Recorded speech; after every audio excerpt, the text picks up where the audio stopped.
Ready to seal the deal with your next big partnership?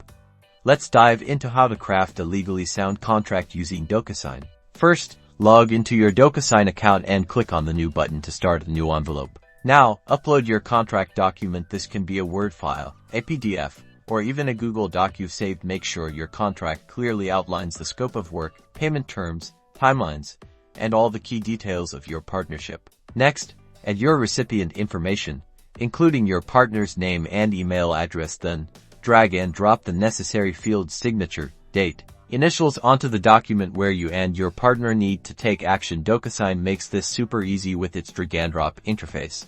Once you've placed all the fields, double-check everything for accuracy and click Send. Docusign will then email the contract to your partner. Your partner will receive an email notification from Docusign prompting them to review and sign the document electronically. The Docusign guided process will make it easy for them to sign on any device. Once both you and your partner have signed, Docusign automatically sends a fully executed copy to everyone involved, providing a secure and legally binding agreement. Now you're all set for success.